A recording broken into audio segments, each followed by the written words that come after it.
여러분 안녕하세요. 여러분 최빈생의 터닝포인터 강사 문근영입니다. 자, 오랜만에 제가 이쪽 화면에서 인사드리는 것 같네요. 자, 오늘은 면접 관련된 영상에 대해서 한번 말씀드려 보려고 합니다. 자, 오늘 주제는 공공기관을 좀 준비하시는 분들 위주로 만들어 놨는데요. 공공기관에서 요새 PT 면접 굉장히 많이 하고 있는 거 알고 계시죠? 그래서 공공기관의 PT 면접을 할 때 주제를 어떻게 하면 미리 알 수 있을까? 혹은 예측해 볼 수 있을까? 이런 생각을 저는 상당히 많이 하는 편이거든요. 그래서 주제를 여러분들이 좀 미리 예측해 볼 수 있는 그런 노하우와 방법이 실제로 있습니다. 오늘은 이 주제에 대해서 한번 얘기해 보려고 합니다. 공공기관 준비하시는 분이라고 하면 꼭 끝까지 잘 봐주셨으면 좋겠습니다. 자, 먼저 공공기관이라고 하면 가장 먼저 정부의 그런 정책 방향, 이 부분에 따라서 굉장히 휙휙 바뀌는 그런 대표적인 기관들이다 라고 이렇게 말씀을 드릴 수 있을 것 같아요. 정부의 정책 방향이라든지 정책 기조, 흐름, 이런 부분을 아느냐, 내가 이런 부분을 모르느냐, 이런 부분에 따라서 여러분들이 가고자 하는 공기업 혹은 공공기관 이런 데에 어떤 주제들이 나오는지 여러분들이 미리 알 수도 있고, 공공기관을 가기 위해서는 PT 면접을 보셔야 되는데 그 PT 면접 주제들을 미리 알아볼 수 있는 게 굉장히 어떻게 보면 핵심이 될 수가 있습니다. 정부의 이런 정책 방향을 좀 여러분들이 미리 알고 파악을 해 놓는다라고 하면 저는 그 PT 면접 충분히 승산이 있다라고 이렇게 생각을 하는데요. PT 면접 주제를 그럼 어떤 식으로 내가 미리 알 수가 있는지 크게 세 가지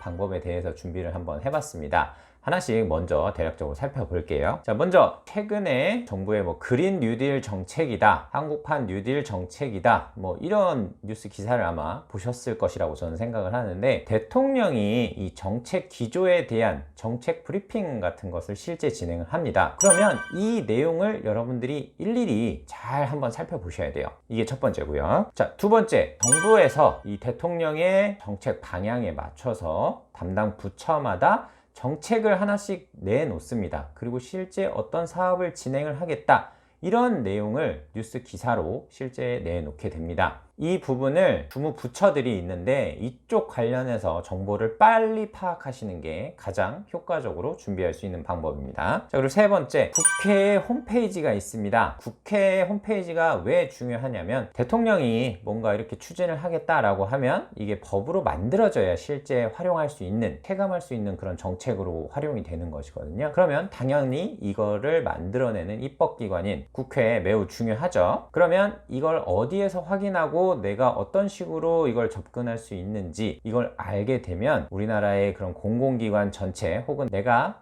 입사하고자 하는 그런 공공기관의 대략적인 추진 방향, 사업 방향, 흐름, 이런 것을 여러분들이 알 수 있을 것입니다. 자, 하나씩 살펴보도록 할게요. 자, 먼저 대통령의 정책 브리핑입니다. 보통 대통령은 브리핑을 수시로 혹은 정기적으로 이렇게 좀 진행을 하는데, 임기가 1년, 2년, 3년, 4년 이런 식으로 1년마다 한 번씩 하는 경우가 있고요. 해가 바뀔 때 2019년에서 2020년, 2020년에서 2021년, 그리고 비정기적으로는 이번 한국판 뉴딜 정책 이런 부분 얘기하는 것처럼 갑작스러운 사태가 발생하고 나서 이걸 어떤 식으로 빨리 극복해낼 수 있는지, 이렇게 비정기적으로 이렇게 하는 경우도 있습니다. 그만큼 대통령이 말하는 그런 말 한마디가 결국에는 우리나라의 정책 방향을 움직이기 때문에 이거에 대한 내용을 여러분들이 수시로 확인을 하시는 게 굉장히 좋습니다. 자, 그래서 이걸 어디에서 확인할 수 있냐면요, 대표적인 사이트가 청와대 브리핑룸 사이트입니다. 브리핑룸 사이트는 청와대에서 일반 기자뿐만 아니라 국민들에게 대통령이 어떤 정책을 하고자 하는지, 그리고 정책을 어떤 방식으로 추진을 할지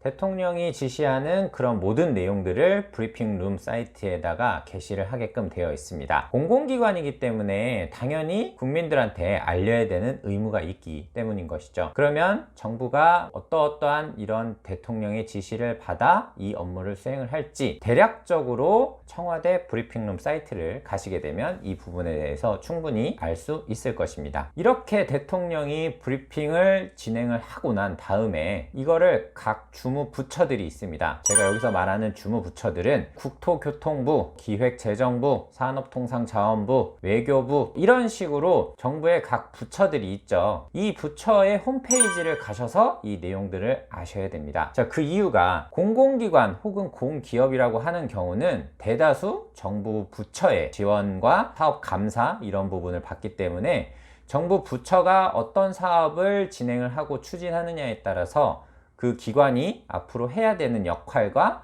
사업 예산, 규모, 절차 이런 부분이 실제로 다 달라질 수가 있어요. 자, 예를 들어서 그린 뉴딜 정책이다. 이쪽 산업 관련된 신규 일자리를 창출하겠다 라고 했었으면 각 부처마다 일자리 창출 계획이 들어가겠죠. 그러면 그 일자리 창출 계획에 따라서 이 기관들마다 채용 계획을 세우기도 하고 새로운 사업을 통해서 사람을 채용하는 등 구체적인 내용들이 사업 범위 안에 포함되게 되어 있습니다. 그렇기 때문에 여러분들은 이 PT 면접 주제를 아시기 위해서는 각 부처별로 진행되어 있는 뉴스, 공고, 그 다음에 사업 내용 이런 부분들을 실제 홈페이지를 가셔가지고 확인을 하시는 게 가장 효과적이다. 이렇게 말씀드릴 수 있을 것 같습니다. 그리고 마지막입니다. 실제 진행을 하기 위해서는 다양한 법 관련된 내용들이 정비가 되어야 되겠죠. 입법을 할 수 있는 곳이 바로 국회겠죠. 국회에는 입법 예고 사이트가 별도로 있습니다. 가끔 뉴스를 보시면 국회에서 계류 중인 뭐뭐 제도는 뭐뭐 법령은 뭐 이렇게 뉴스 기사가 나오는 경우가 있는데 국회에서 지금 입법이 완료된 혹은 진행 중인 아니면 이미 끝난 입법 내용들을 여러분들이 다 확인을 하실 수가 있어요. 입법이 통과된다라는 것은 실제 정부 부처에서 공공기관에게 예산을 주고 이 사업을 진행을 해도 된다 이런 의미로 보여지기 때문에 여기에서 입법이 어느 정도까지 진행이 되고 있는지 이런 부분을 알게 되면 향후에 PT 면접에서 내용 작성할 때도 도움이 되시고요. 질문이 왔을 때 그 입법 근거를 가지고서 여러분들이 답변을 할 수 있는 그런 예시도 아주 훌륭하게 될 수 있다라고 저는 생각을 합니다. 오늘 제가 이제 세 가지에 대해서 말씀을 드렸는데요. 공공기관의 PT 면접을 잘 보기 위해서는 세 가지 정도 사이트는 꼭 봐주시면 좋을 것 같아요. 내가 지원하고자 하는 공공기관이 어떤 주무부처 산하에 되어 있는지, 그 다음에 내가 지원하고자 하는 사업이 어떤 정부 사업의 일환으로 추진이 되는 것인지 이런 부분을 여러분들이 최소한 알고서 PT 면접을 보러 가시면 좋은 결과가 나타나지 않을까 저는 이렇게 생각을 해봤습니다. 자, 오늘은 여기에서 인사드릴 수 있도록 하겠습니다. 다음번엔 더 알찬 내용으로 또 인사드릴 수 있도록 하겠습니다. 전 취업 인생의 터닝 포인터 강사 문근영이었습니다. 고맙습니다.